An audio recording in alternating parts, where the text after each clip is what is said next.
Q&A week. We've been a little absent on our Q&As just because, I don't know, I guess I'm a slacker. Basically, we'd like to do the Q&As in the winter because we try to keep them indoors and it's a little easier. So this week's question is from Rob Roser. And great question, by the way, because it's one we haven't covered in any respect. It's about scissors. Rob's question is, there are many different kinds of scissors out there on the market for fly tying. Straight, curved, serrated, smooth, etc. Problem is, I find many of them to be junk. That's true. Could you discuss what you look for when you select scissors and perhaps whether you use different scissors for deer hair than you would for other tying? Finally, could you show us your technique for tying while keeping your scissors in your hand? Great question. I'm going to go through this kind of quick because there really isn't that much difference between your scissors, not as much as we would maybe as marketing would have you believe. I'm going to basically work with Dr. Slicks. I think Dr. Slicks done the best job in scissors in the last maybe forever. I mean, there's a lot of companies out there. There's a lot of different ones. And I'm going to go through them, but Dr. Slicks seems, they're the most common. So what I'm going to go through first is what Rob asked was straight versus curved. Straight versus curved, it just means the tip's either flat like these or it's bent like that. And I personally have never found a use for curved scissors. It doesn't mean I think they're bad, it just means I personally don't use them. I've never found an advantage. If it doesn't have an advantage over the straight, then I just don't need it cluttering up my desk. If you tie with them, if you're used to them, great, it doesn't matter. It's just, I don't personally see an advantage over them. And so then we go into, I'm going to go through just a couple of the basic things. Tungsten Carbide is a more expensive scissor, supposedly stays sharp longer. I've never found that to be true. They wear out, and by the way, they all wear out on me. I have a hard time getting 6 months out of a pair of scissors. If you tie a lot, you need to find someone who sharpens scissors for you because they just don't, or learn to do it yourself. They just don't. If you tie a lot, this is a scissor that it's gonna get dull. It's a tool. It's made to be replaced. There's no such thing as a lifetime scissor if you tie a lot. Now, that's my perspective. I have where is it? This is called my no touchy box. This is just wore out scissors. It's full, and I keep them as I don't know why I keep them, but I go through them pretty quick. So back to the basics. So there's basically here, I have 4 or 5 different scissors, and they're supposedly different style. Because what Rob asked, do you have a different hair scissor than you have of this scissor? And I want to go over just a couple things about that. First and foremost, they're all the same scissor, and these scissors start on the same steel. They're cut, they're ground, they're made.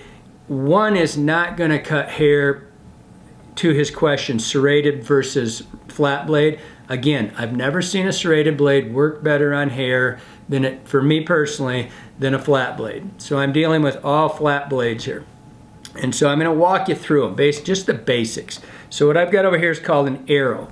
And the arrow point, this is a really fine point scissor. The theory here is that if you're doing little tiny flies, you're going to have this little delicate point and it's going to be more accurate. I don't find that to be true. When you take the hair scissor right here and you lay these right beside each other like that, they're identical tip until you get down here 1/2, 3/4 of an inch. But the tip's the same, so I'm going to get the same ability to cut right here. And I know there's people out there right now going, you're out of your mind, I got to have this fine little point. We're going to show you that close-up. It's identical. There is no difference. Now, this scissor's lighter in your hand. We'll get to that in a second. It's lighter in the hand. Maybe that's good for you. Maybe you can get in closer and you can stabilize better. That could be a more accurate cut. But as the tips go, it's not. And the downside to these super fine tips, if you're Johnny and you drop your tools a lot, these are going to get broke quicker. If you drop that, or God help you if William Devane hangs out in your fly shop and takes your scissors and pokes them into your table all day to clean your table like it's his fingernail, that ruins them too. So, not quite as durable. Then you go to your general purpose scissor. Now what have you done? You've lengthened that tip length up a little bit. See that blade? Now we're talking about 3/4 of an inch or so. And so now we're getting a little bit more stability on that scissor, and so it's not going to be a deflected by a small drop or something quite as bad as the little ones do. And again, identical points when you look at them, when you lay them up beside each other. Then you go into your hair scissors. And all this really means, because the blades are not different, this is not a different blade than the general purpose, it's simply longer. So in theory, you could cut more hair at one time, or as you're cutting, you're getting more blades so you don't have to sit and keep cutting back and forth to trim. This way you could cut it a longer, more hair at once. Still the same blade. And then you go into the shapes, which is we're going to progress into how I hold my tools to keep them because I don't take them on my hand. But now you're starting to get into different shaped handles. All right, identical scissor, absolutely identical scissor from the cutting end down, and then we get into a different shape of the handle, and that has to do the comfort in your hand. This is a tool. You have to hold these and you have to touch them. All right, and I'm going to digress just slightly, and that goes into regardless if you're running anvils or these are different styles of hook or scissors, and it's just what's comfortable in your hand. That's as much about these scissors as anything. Is it comfortable to sit in your hand? Is it easy are you a person that sets them down and picks them up? If you are, it better be easy for you to pick them up. And then I digress back to this. These came out, I think in the 80s, 70s or 80s or something, spring scissors. And they were cute, and they're supposed to be super, super accurate and fine point. I can take you through the same talk. It's identical point. There's not like you get more accuracy out of these, other than the fact that you're really close because you have to work like this. I bought into this for a while. I thought, maybe that's pretty cool. It's really light in my hand. And what I found was I don't have much working surface there. And this was the first one actually that I had. And what happens is it slides down my hand a lot. And so I always ended up doing this with my scissors and trying to catch them, right? So it didn't work out for me. And so then to the end of his question, how do you do this? And now I'm going to pick up the scissors that I use.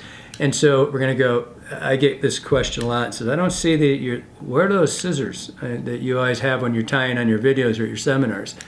I personally use Fiskars most of the time. I'm a Joann's fabric stalker. I look for them on sale. Even if they're not on sale, they're never over 20 bucks. And this particular scissor is the only scissor I can get more, and I do a lot of hair work, but which I like them for.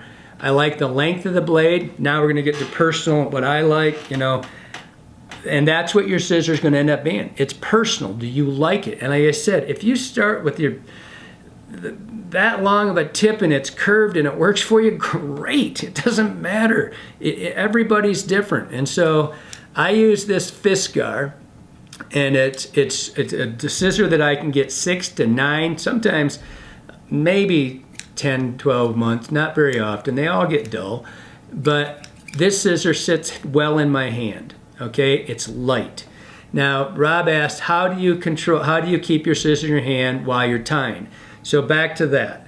It's kind of a production thing. It's not necessarily a speed thing, it's just a production thing. If you're a set it down, pick it up person, you have to have a scissor that you can do that well. And that slows you down a little bit. And so I never take my hand. If you've ever watched me tie on a video or on at a seminar, you see I don't take these out of my hand. I'm always messing with them, and that's how I wreck a lot. I do that a lot, especially if I'm sitting in here talking to people. And that's how I wreck a lot of them, because I drop them. But I never take this out of my hand. It's on my third finger, it's on your ring finger, and it sits at my knuckle. I don't let it slide down here, because then it's fighting me. And you have to it sits on my knuckle right there. And what I'm looking for is the set. What makes you a fast and accurate tire is how well you set your materials on your hook. And you do it without messing around. And I have to have the dexterity of having these two fingers and my thumb to go in and move things. And so I'm setting up here, I've got everything over here, and I have to adjust something. I come in here, and I still have this ability. My scissors are sitting there very comfortably out of the way. I seldom stab myself in the face with them. They're right here. And I need to go in there, I like that. I gotta have, they're still sitting there. Now I need to cut something, boom, it's done. That's how I do it. I just set it on my third finger, you can see right there, rests on my knuckle, and it sits comfortably back here when I'm not using it. And then I can get to it very quickly. Not that it's a big speed thing, but you know, I'm not hunting for it. Like in Johnny's time, there's crap everywhere. He could have a muskrat hide hanging over top of it. He'd lose the thing. I never lose my scissors. They're right here. So everybody asks me why I pick on Johnny so much. It's just because he's an easy target. Any rate, remember this is Q&A. If we use your question, we send you a hat and a box of flies. This is kind of a, like I said, it's a very personal subject. Whether you like the scissors or you don't, you have to go touch them. These are tools. You have to touch a tool to know if you like it. Hope that helps you out.